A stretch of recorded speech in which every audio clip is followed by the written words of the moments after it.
가족이 있어도 부모가 있어도 좀 외로움을 많이 타고 살았어. 그러다 보니까 내 직성대로는 이게 이루지 못하고 가면서 자꾸 마음에서 흔들림도 많았고 마음고생이 되다 보니까. 안녕하십니까. 안녕하세요. 그래서 오늘은 저희가 55세가 되시는 우리 개띠분들 있죠. 이분들 갑진년 운세에 대해서 자세히 한번 또 알아볼 건데요. 이분들 일단 55세라는 나이까지 또 많은 인생의 또 길을 걸어오셨는데 선생님 또 신점으로만 점사를 보시니까 이분들 딱 떠올리면 일단 우선 어떠한 것들이 좀 생각이 나시는지 말씀 부탁드릴게요. 눈물. 특히 여자분들은 눈물을 좀 많이 흘리고 살았다 하셔. 우리는 이렇게 신점이다 보니까 계산 없이 생각 없이 그냥 이렇게 주시는 게 다 0이시고 이렇게 점사를 봐주시는 거거든. 근데 이분들이 경술생이지. 제가 55세. 굉장히 좀 가슴이 아프고 눈물을 좀 많이 흘리고 살았다 하시네. 특히 부모 형제 간에 이렇게 보면 인간 공덕이 없다 보니까 마음고생하면서 본인이 많은 짐을 짊어지고 또 한편으로 보면 외롭게 사신 분들이 많이 있는 걸로 보이죠. 아직까지요. 그러면은 이분들 같은 경우는 좀 초년에서부터 좀 부모가 없이 혼자 힘으로 좀 일궈 나가야 되는 분들이 좀 많은 거예요. 근데 또 반면에 어느 분들은 이렇게 부모의 재산 같은 것도 물려받은 분들도 더러 계실 거야. 근데 본인들이 그걸 갖다가 지켜내질 못하고 이 초년 고생은 가족이 있어도 부모가 있어도 좀 외로움을 많이 타고 살았어. 그러다 보니까 내 직성대로는 이게 이루지 못하고 가면서 자꾸 마음에서 흔들림도 많았고 마음고생이 되다 보니까 부모의 사랑도 많이 받고 싶은데 그 사랑을 다 받지 못하니까는 서로 외로움도 많이 느끼고 살았던 거야. 그러니까 마음속으로 울기도 하고 또 객주로 이제 장성하면서부터는 객주로 나와서도 본인이 혼자 노력으로 이 제주로 먹고 살아야 되거든. 그러다 보니까 마음으로 많이 우는 게 그게 신령들이 느껴지는 거야.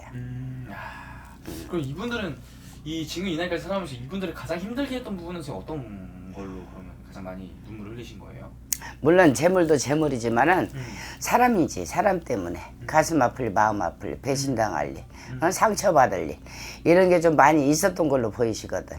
그거 같이 아픈 게 없어. 그쵸. 솔직히 말해서 금전이라는 건 없으면 벌어 들여가면서 살면 되는 거고 내 어려서부터 부모의 사랑, 사람의 인간들의 사랑, 관심 이런 걸 받고 싶어 했던 사람들이 많이 있거든. 근데 그런 거를 못 받고 못 느끼고 살았기 때문에 많이 외로움을 느끼고 혼자 외로우면서 많이 울어가면서 살 사람들도 많이 있는 걸로 보이시죠. 좀 이분들이 또 정이 좀 많으신가 보네요. 살이 판단이 뚜렷하지. 정도 많고 정 많다고 해서 이분들은 다 아무한테나 막 퍼주고 이러진 않아. 내가 생각을 하고 계산을 하고 해서 줘야 될 건 주고 써야 될 건 쓰고 또 아닌 거는 본인이 차단을 시켜. 그런 사리 판단이 빤듯한 사람들이 많아. 그러면 선생님이 보시기에 이분들 어쨌든 지금까지 이렇게 좀 힘들고 좀 눈물 나는 삶을 살아왔지만 앞으로가 또 중요하잖아요. 갑진년부터 해서는 이분들의 운기가 좀 어떻게 변할 것 같은지 또 나이별 운세 좀 말씀. 올해 갑진년으로 가면서부터는 여자분들은 좀 많이 풀려. 다 사람이 그렇잖아. 풀린다고 100가지가 다 풀리진 않거든. 이 금전이나 이렇게 묶인 문서 같은 거는 좀 풀리는 해운이거든.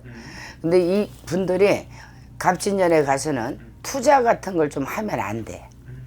문서를 늘려간다든지 사업을 번창을 한다고 크게 막 다시 막 다른 곳에다가 막 이렇게 늘려서 이렇게 차리고 그런다든지 이런 건 조금 조심해서 해야 된다고 봐. 아주 그런 것들은 조심을 좀 해야 된다. 남자분들 자체도 올해 기운은 그렇게 나쁜 기운은 아니야. 올해 갑진년 용의 해잖아. 네. 걔하고는 썩 맞는 해운은 아니야. 맞지 않다고 해서 이분들 자칫 전부 다 이게 막 막히고 안 풀리고 안 되면 그거는 어떻게 살아. 그렇지? 네. 근데 이 경술생 분들이 그렇게 갑진년에 나쁘게 들어오지가 않아.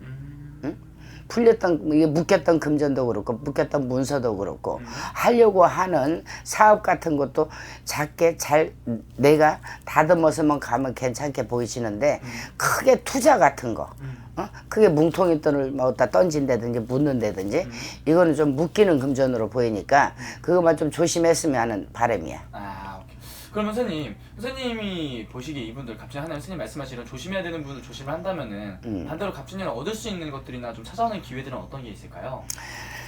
사람들이 그렇잖아. 꼭 재물을 벌어들였으면 그거 가지고 내가 부자가 된 애는 아니야. 내가 해결을 하고자 하는 일들이 하나 추진이 안 되고 해결이 안 됐던 부분들이 많거든. 그게 하나씩 가닥가닥 풀리면서 작은 금전이 됐던 금전으로는 좀 풀려. 아, 금전으로는? 재물로는.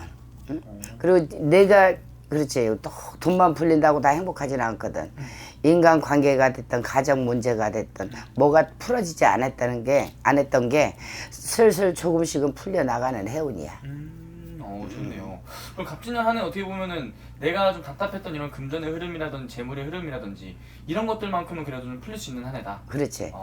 그리고 사람도 마찬가지. 지금까지는 귀인을 못 만나고 귀인이 옆에 있어서 모르고 산 사람들이 많았어.